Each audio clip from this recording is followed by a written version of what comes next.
ഇന്നെന്തഴകി കറുമ്പിക്കിടാത്തികൾക്ക് എന്ന് തമിഴ്നാടിനെ നോക്കി ഇന്ത്യ മുന്നണി പറയുന്നു.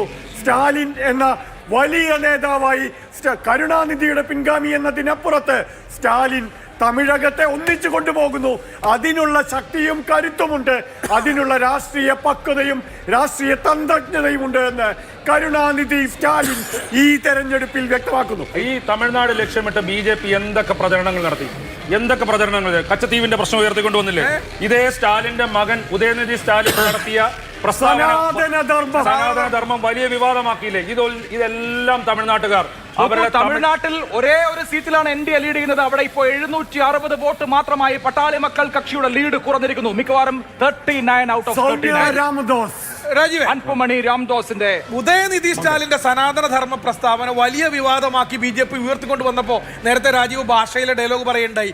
അത് ഒന്നുകൂടെ ഒരു വേദിയിൽ ഒന്നുകൂടെ അതിനേക്കാൾ കൂടുതൽ ആളുകളുടെ മുന്നിൽ പറഞ്ഞ് ഞാൻ ഒരു തടവേ സ്വന്ന അത് 100 തടവേ സ്വന്ന മാതിരി ഉദയനിധി സ്റ്റാലിൻ.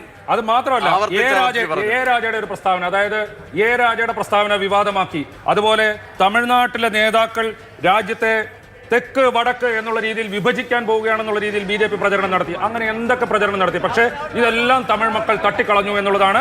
BJPയുടെ രാഷ്ട്രീയത്തെ അവർ തള്ളിക്കളഞ്ഞിരിക്കുന്നു. അതോടൊപ്പം രാജീവ് മനസ്സിലാക്കേണ്ടതുണ്ട്, പിളർന്നു നിൽക്കുന്ന ഒരു പ്രതിപക്ഷത്തോടാണ് സ്റ്റാലിൻ ഇത്തവണ കളിക്കാനിറങ്ങിയത്.